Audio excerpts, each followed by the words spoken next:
Hi everyone, and welcome back to the channel. Our locals had a quarter-century bonanza event today, and we have the first place winning deck profile for you. What's your name and what did you play? Hey, I'm Ryan. Play Blackwings. Ah, very nice. So you've got all of the main deck monsters laid out here. Do you have any major comments on these? Yeah, don't cut any of them, because one time you'll draw into too many of, let's say, 2 Bora, and you need to search a third Bora because of Circle Pump, and you won't have it in the deck. You'll feel really bad. So I learned to never ever touch the ratios, except Vayu.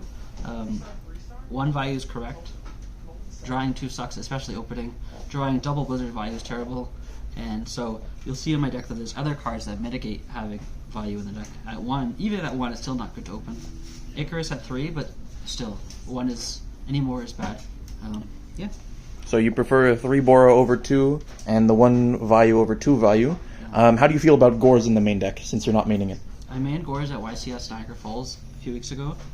That was a totally different deck list. This is the same deck list I won locals here back in August with. But this deck plays more cards than that deck. This is a 43 card main deck, versus that was a 41 at Niagara. Gores is good, but then it doesn't really do what the game plan is. You just summon your guy, set a back row, set a prison, set a bottomless. And then if they have it, like even if it gets onto the field, it's not super impactful most of the time. Sure, Gores wins games, but I think it's just not worth it. Especially with the other cards that you see, I play a lot of trap cards like Double Royal Fresh and Main. Makes sense. And Solemn Judgment. Alright, cool. So that's the monsters. Yeah, pretty happy with that. I did open Vayu a lot today, but I also opened Black Whirlwind a lot today, so I can't complain. Spell cards: Space, Heavy, Brain, Allure, and Double Whirlwind. Just 6, all you need. Whirlwind I did open a lot today, I will admit, but I also opened Allure a lot, which helped with the opening Vayu. So, kind of fixed my hands. In the finals, I opened Allure with 1 Blackwing Kalute, and that was it. I had to kind of wait. I had to play a little bit patiently, because that was my only monster. And this deck loses when you don't drop monsters. So I kind of got lucky to play out of it. There have been some lists that play Mind Control in the main. They play Upstart Goblin. Sorry, so they play Mind Control. Maybe they play Upstart Goblins, or they play Giant Trunade. How do you feel about those tech cards compared to what you have here? Okay, I have experience with Upstart. I used to play at 3 at a 40 card main deck, but it was hard to side. Like you would have to dilute the side deck cards from the main deck rather to take them out to put in other cards. So you'd have to like ruin your ratios, ruin your engine. Didn't like that. And it made things harder to side. So just allowing easier siding really is the key part. Heavy and MST, you don't need Cold Wave or Trunade. I'm already playing Triple Icarus, and Trunade doesn't do anything. It kind of like, it's like, why would you compulse a guy when you can deprison a guy? It actually gets rid of something. That kind of mentality. And Mind Control is cute, but it's not as good as Brain, and you can't tribute for Sirocco.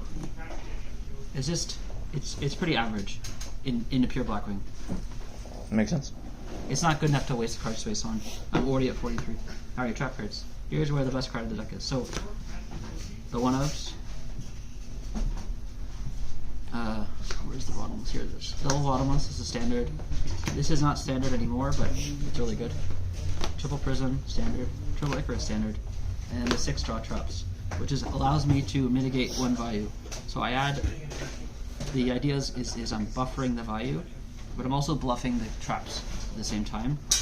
So I'm at 43, if you take out these, it's 37. And now I usually will side out Triple Jar, almost every time, or triple, all 6, depending on matchup. But sometimes I'll keep them in depending on what I would play against.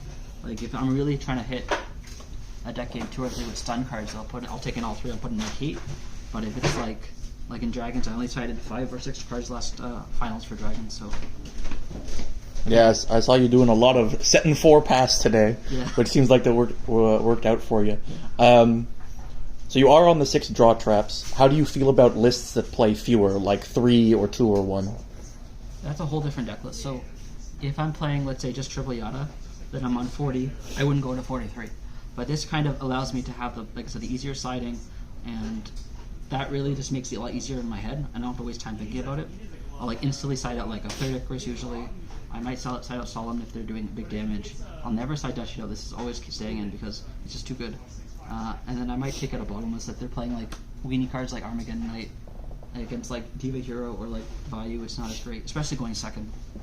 But Icarus almost always goes back to 2 in the side. And then maybe I'll side out Oppression if it's like Lemire. Speaking of Lemire, there was no other Blackwing players today. I was the only one, which is kind of cool. And Calvin was also the only Dragon player, and he went perfect. I went 3-0 perfect at the beginning of the tournament, and then I lost the last 2, and I snuck in to top 8 as 6th place. Very cool. Double Oppression just killer. I was winning so much back then, and I took to 1, and I copied other people's deck lists, and like, it's just so good. Even if you have 2, they'll MST1, you'll have a second, they'll just lose. Very nice. And how do you feel about the 3D Prison, 3 Icarus? Because a lot of deck lists will either cut one of those down to 2 because they draw it too much, or people don't like Icarus attack as much at 3. How do you feel about those? So this is staple. Why? Because it's this deck Blackwing is all about making a simplified game state. If you have Shura Prison or Shura Bottomless, and you're back with like a Clue, this is best case scenario, but it happens. And so just to simplify the game, just get rid of Stardust Dragon. Stardust Dragon's annoying, especially Colossal Fighter. Oh my god. Icarus is good. If you play 2, you don't draw them. So I'd rather just play 3 and overdraw them game 1 and then side them out game 2 and 3.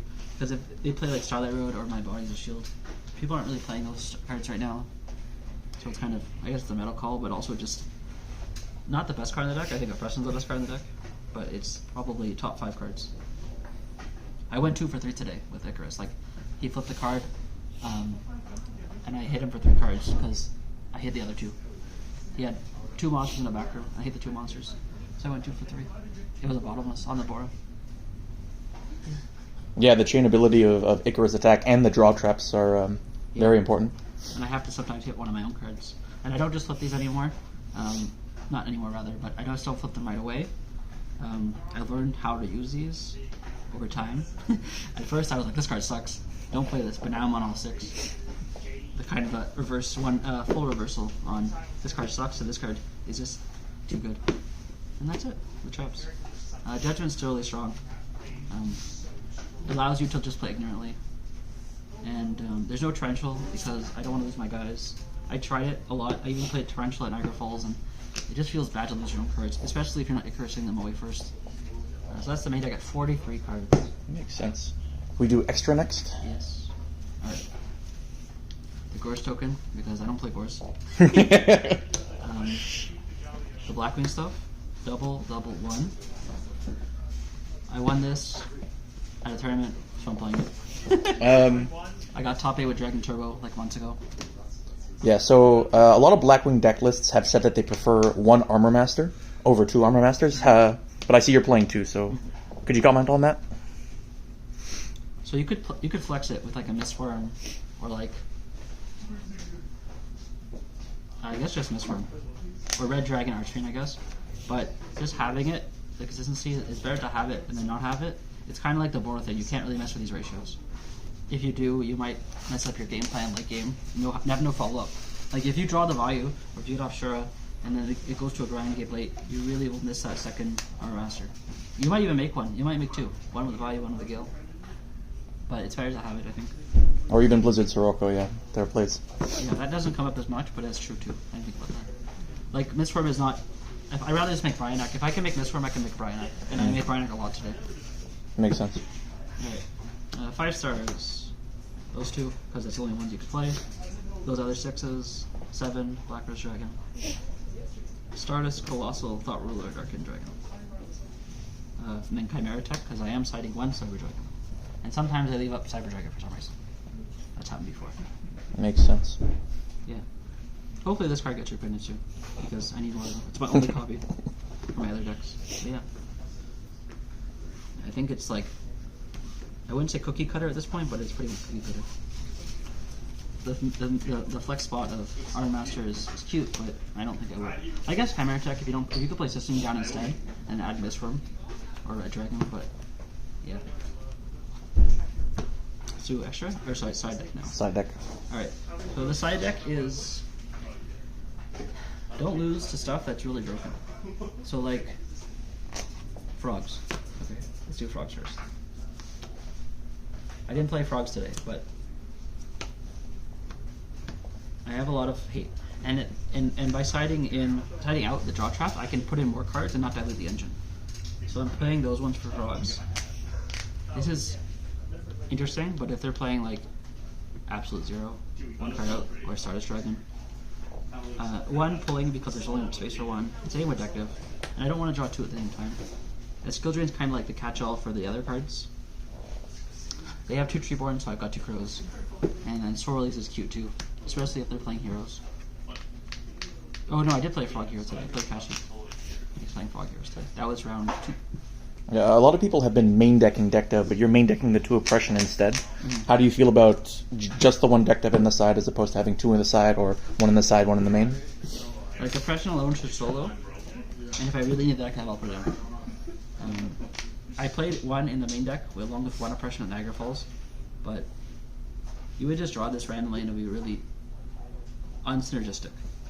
And so I'd rather have it more focused in game 2 and 3 if I need it. And if it's coming in, I'm keeping it 2 Oppressions too. So it's like all 3 are coming. Yeah. It's very stun-like. Makes sense. So some people avoid siding in Crow and Frogs because if you don't draw both of them, then it can be hard to deal with double Treeborn Frog. Mm-hmm. What do you think about that? First turn, when you're not going first and they're starting the game, you need something. And especially if they're playing Frog FTK Burn, which it was a deck today, I want to be ready. And also it deals with Plague Spreader. It's very good against Plague. But specifically Frogs, like you need something in the hand that doesn't get rigged, it doesn't get Kai'd away. Yeah. That makes sense. Let's continue. There's also Double Thunder King, along with the Sun aspect. The 1900 is really big, and this area has Blackwings, a lot of Blackwings. There's zombies, like Sorns. Like it's really good against a lot of decks here. Triple Dust. You side out Triple Jar for Triple Dust where it comes in. It makes sense. And again, when I play 3 Jar, I can easily side 3 copies. I don't have to think of just 1, 2, the ratio. Just put in. I never put all 3 into it because it would be for Blackwings. Or GBs, which I didn't. I only played GBs round 1. I played Botang GBs, and I did put in all 3, but I didn't draw them. And the last card would be Cyber Dragon, and then Cross Out, because it's really good against Raikou, and this deck struggles with setting Raikou Hamster. And then the Cyber Dragon's just big. Deals with machines. There are machine players here. It's very tailored to this event specifically, and like it's okay with just playing 1 of because I'm siding out 3 of a blank, essentially. 1, 2, 3, 4, 5, 6, 7, 8, 9, 10, 11, 12, 13, 14. Yeah, 15. Yeah. So you do have a bunch of 1-ofs in the side deck as well. Do you feel like you're able to see them enough, or like see enough of what you need in those matchups? Well, the thing is, I'm siding with so many cards. Like most times, I'm siding more than 8 cards around games 2 and 3. So the odds are of me having half of the cards in the side deck are really high, actually. Even if I take out the draw traps. Yeah, the deck's a little bit more consistent, true, but odds are I will have 1 of them. And then usually if I have 1 of them, that's enough. Because the Blackwings just overwhelmed by themselves. Makes sense. With respect to the Thunder King, do you ever feel like 2 Thunder King, 2 Oppression gets redundant? If I have Thunder King Oppression, I'm winning the game. Simple as that. No. You want to see them. That's why there's more than 1 copy. These cards, you never ever want to see more than 1 at a time. Only the ones that have multiples, you're okay with drawing 2 or 3. Because it's good. Like, it won't clump. But I just want every hand to be playable. So if I have this, I can see it more often. And if I'm putting out a Thunder King, it means they're losing, or losing tempo, or making a bad play to get over it. When I'm just holding Sirocco Bora in my hand or something like that. Makes sense. It's more like a bait. These cards, that and Oppression are like baits. They're being overwhelmed with like real traps. Yeah. Very cool. Like it's just this area specifically. If I went to like my YCS side deck would be different. Probably more Frog Hate, more Plagues, more Deck Dev. But here, you kind of have to be prepared for everything. Yeah. Very cool. Any other final thoughts on the deck? Team Blackwing. Let's go. Okay. It's not. There's not that much to say about it, other than explaining why I play 43 and 6 draw traps with 43. But aside from that, like it's very cut and dry. It's cookie cutter, right? Yeah, makes sense. Other than like, I guess you can decide how many Oppressions you want to play, how many deck devs you want to main. But that's all like preference at this point. All right. Before we go, any shoutouts? Yeah, shoutouts to the hosts of the venue, GameNation, Ray, Jason. Thank you for putting on a great event. I'm here every Sunday, and they're always here, and it's just great that we have a place to play. Because not only that, they give amazing pricing. Like I won this giant neon sign today and a bunch of these packs, 30 packs. And You want to show off your OTS packs for the camera? What? Show them. Oh, there's 30 packs, and also half of quarter century Bonanza booster box. So I get to split a box with the second place Calvin, and just that's insane for a $10 entry. That's crazy. And not only today, but they're putting on always amazing events here, and I'm just so happy we have a space that's welcoming and inviting, and for me it's close, so that's a bonus for me. But even still, like there's people who travel here from like Whitby Ridge, Pickering, like it's sick. And I know that no one else is doing events like this in our area in Toronto. So I really appreciate them hosting. Of course, shout out to the Team Blackwing group chat. They didn't show up today. Jimmy played Vayu, and yeah, I was the only one to play Blackwings, and it just feels good to like finally have something to show for all the work I'm putting in. Because winning a local doesn't mean as much if it's just 4 rounds and that's it. But this is 5 rounds into top 8, and you know, it was a lot more. And I think, like Calvin was saying, you tournament fatigue during the end. I thought about that too. I actually went out a lot between rounds to get water and get some fresh air. So I think that helps. I think he didn't do that. He just kind of stayed inside all day. But I learned that from taking the time to hear what the pro players are saying. Like, for example, Fraser Smith and Eric Shen. I watched their podcast and listened to them. And I learned a lot from absorbing. Of course, it's not just absorbing. You actually have to put the effort and time into it. And I was confident and comfortable with this deck list, so I think that's why I chose it. I was gonna play Dragon Turbo today because it's just not left field deck, but at the end of the day, I was like, I don't want to lose to drawing nothing and no dragons, and I was like, hey, I'm happy with this deck list. And this is the same deck list I played back then. Only the side is different. Like I played Greed Grotto before. There's no Greed Grotto today. Thank goodness for that. Greed Grotto is sick. You summon Shura, attack over the guy, make a synchro, and then you hope they don't have another synchro with the Greed Grotto draw too.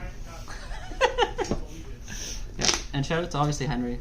Henry is the guy he's like our glue. He's the foundation of the community. And shout out to the other top 8, Calvin, Ryan B, Mike C. Him and I kind of have a little rivalry going on, me and Mike, with Oppression and his Diva Hero deck. I made his deck profile also next week, I think. And yeah, thanks for tuning in, guys. Alright, cool. Well, you'll definitely be seeing more of Ryan since he runs the channel, but hopefully we'll see him in top 8 again, or future winnings.